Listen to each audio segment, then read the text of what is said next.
This is the story of how an F-117 Nighthawk was shot down. The Kosovo War came right on the heels of the Gulf War. Within the Gulf, the USA launched Operation Desert Storm, where they, in cooperation with 12 other nations, conducted bombing runs and ground assaults on Saddam Hussein's occupying force within Kuwait. The war ended with thousands dead. However, the US left Hussein in power, for a while at least. The conflict aroused anger around the world similar to that of the Vietnam media storm. This is the world which births the Kosovo War, a war which in hindsight was inevitable. The ethnic Serbian population faced what they felt was constant insult from the ethnic Muslim Albanians who far outnumbered them. The main point of conflict in the beginning was the Albanian control of lands sacred to the Serbians. You see, the land of Kosovo was traditionally the seat of power within the Serbian Orthodox Church, and it was also the site of the Serbian people's greatest victory over the Turks in 1912. This, along with consistent lack of sufficient political power, created what was in essence a powder keg, waiting for a spark. These tensions continued to grow between the factions until the Albanian contingent in the country got together to birth the Kosovo Liberation Army, or KLA, formed in 1996, launching numerous attacks on Serbian officials. By 1998, the KLA was officially an armed uprising. Soon after, the Kosovo War was in full flow. Through these struggles, numerous atrocities were committed on both sides, garnering mass international media attention. This, combined with the Yugoslav Serbian forces program of ruthless ethnic cleansing, forced the involvement of NATO. Throughout this campaign, NATO forces flew over 38,000 combat missions over 11 weeks, with the end goal stated by the then NATO spokesman as "Serbs out, peacekeepers in, refugees back." These bombing missions killed over 1,000 members of the Yugoslav security forces, and additionally killed between 489 and 528 civilians by the count of the Human Rights Watch. The operations also saw the heavy involvement of the world's first ever stealth attack aircraft, the F-117 Nighthawk, a key piece of the US aircraft stratagem from 1981 right up until 2008. Most famous for its use in the previous Gulf War, the F-117 we will now know as the Vega 31 was very active within the Gulf War itself, having flown over 30 missions. The US, as part of NATO, called these Nighthawks into battle to rain havoc over the Serbian forces. One of these fighters, callsign Vega 31, was piloted by Lieutenant Colonel DARRELL ZELKO. On his return to Aviano Air Base in the north of Italy, post a successful striking run near Belgrade, he was targeted by a S-125M surface-to-air missile system, operated under the control of the then Lieutenant Colonel Zoltan Dani. ZELKO later reported that he saw the two missiles stream through the clouds that blanketed his aircraft. With some luck, the first of these missiles passed his aircraft and did not detonate in his vicinity. However, the close shave did cause some buffeting. The second missile, however, found home and detonated, causing the Desert Storm veteran's Nighthawk to begin strafing out of his control. Vega 31 was KIA, becoming the only F-117 ever shot down. The explosion was so massive that it was reported by an American KC-135, a refueling aircraft from the skies over Bosnia. The manner in which the aircraft was shot down is still debated to this day. Both governments then and now hold reasons for why the aircraft was able to be detected and subsequently shot down. However, the accounts conflict massively. The Serbian forces state that Vega 31 was shot down to the ingenuity of Commander Dani. It was Dani who realized that through the use of P-18 long-range surveillance radar, he could detect the Nighthawks within a 15-mile range when turned down to the lowest available frequency bandwidth. So low, in fact, that the American systems were not calibrated to detect it. This system, sadly for the Serbs, was not capable of providing the S-125M missile systems enough data for a weapons-grade lock.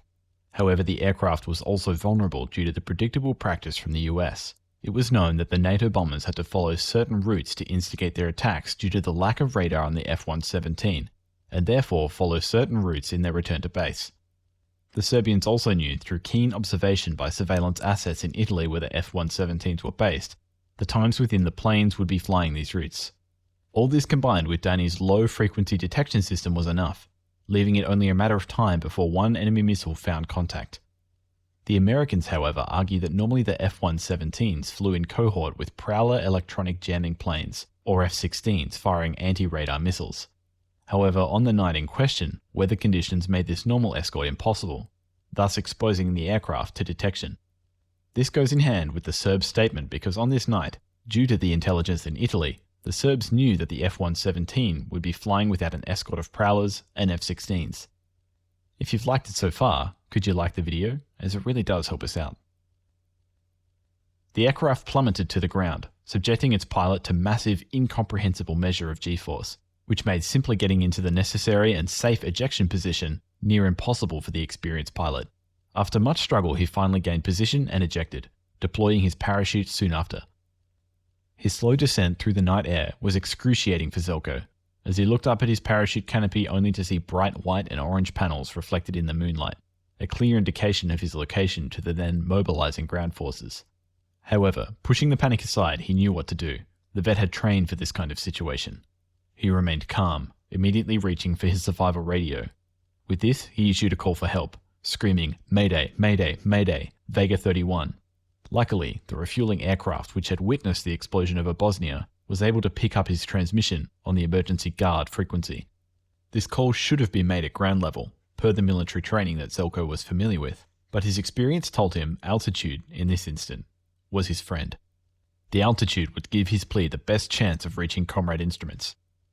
On the ground now, in enemy territory, ZELKO could feel the ground shake as his NATO allies completed a job he moments ago was an active member in. He had landed in a field just south of Ruma, a small town in the northwest of Serbia. He immediately made for cover in a drainage ditch he identified during his descent. It was during this time that he sent out his emergency beacon signal, switching his radio to push out an emergency signal. ZELKO quickly snuffed out the beacon 3 seconds later for fear of the enemy, who he knew to be monitoring the frequency, finding his location. The local police, military divisions, and even the local villagers were by then fully mobilized in search for the downed enemy pilot. The Nighthawk had landed a mile from him. The enemy already had the prize of downing a US military aircraft. He wasn't going to allow his capture as well. He was confident that he wouldn't allow himself to be a piece of propaganda for the Yugoslavian war machine. So, in the hopes that the smoke would drain their resources away from his impromptu hiding spot, he waited for his rescue. Sometime later, as the rescue helicopter began orbiting over ZELKO's position, the pilot ordered for a signal from ZELKO, all the while seeing combatant vehicles all around the area. ZELKO sparked one of his flares, illuminating the whole area. The Serb forces now knew the pilot's location, but he was gone into the night before they could get their hands on him. Before his rescue, though, they did come close. On rescue, ZELKO reported that the pursuers had even come within a couple hundred meters of his cover. It was a full 8 hours after his ejection that he was rescued by American search and rescue forces in an MH-53 helicopter. 8 hours in enemy territory with the walls closing in around him. Upon his rescue, he was then later informed that had the team been delayed any longer, his capture was certain, as a Serbian force of 80 in number had already begun combing the nearby fields for the downed airmen, already discovering his ejector seat and boot prints. The F-117 made ground contact after an inverted, low-speed descent, leaving the frame of the aircraft majorly intact. It was expected, as is common practice for downed military aircrafts, that the F-117 would be destroyed to prevent opposition gaining any info from said downed aircraft. However, the US Air Force did not even attempt such a maneuver, as it was their belief that due to the plane's technological composition being mainly from the 1970s, that the intel garnered from its wreckage would be inconsequential to both the Yugoslavian forces and the Soviets. The remains of the F-117 were soon swarmed upon by the world media. However, the Yugoslavian forces only allowed reporters near one of the wings, located about a mile from the main crash site. After presumed harvesting of any useful intel and the vacation of the reporters, the parts were then shipped to become an exhibit at the Belgrade Air Museum, which is still viewable today. It is also reported, however not substantiated, that some of the parts from the F-117 were sent to Moscow to aid in the development of Soviet anti-stealth technology. Some also suggest that some of these anti-stealth technologies ended up in the hands of the Chinese Communist Party, with Balkan military officials and other experts claiming that China used this intel in the development of their J-20 stealth fighter. However, these reports are also unsubstantiated. In the past, not long after the Kosovo War, it is understood that relations between America and Serbia were understandably not great, having just bombed the country for a consecutive number of weeks. However, the difficulties between the countries were always a lot more to do with Serbia's relationship with Russia, especially their willingness to work with them in ways that affected American interests, including the Serbian government's plan to happily hand over the fallen F-117 to Soviet hands, as mentioned earlier. Today, relations between the United States and Serbia are still rocky. Many within Serbia still hold America in disdain for their part in the NATO bombing. In 2012, former mayor of New York, and as of right now lawyer to President Donald Trump, Rudy Giuliani, travelled to Belgrade to attend a conference centred around Aleksandar VUCIC, who at the time was in the running for mayor of Belgrade, representing the Serbian Progressive Party, or SNS. The American Giuliani's presence was heavily criticised by the Serbian people as they wanted no American interfering with their political system, prompting a spokesman from the US Department of Affairs to state that Mr. Giuliani's presence was not a representation of US sentiment. This may have been true at the time, however much has changed in world politics since this meeting in 2008. The then mayoral candidate of Belgrade and representative of the SNS is now the head of the SNS and the reigning president of Serbia.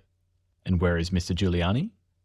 Oh, he is the representative lawyer of Mr. Donald Trump, acting president of the United States. Of course, these links could be argued as merely coincidental at best, but due to the lack of firm answers from politicians on both sides on their views of each other respectively, you could argue that there is some bond between the two presidents. Also, even though it does not speak to the enmity between the two nations or lack thereof, it has been reported recently that pilot Dale ZELKO is now friends with the man Zoltan Dani, who released the missiles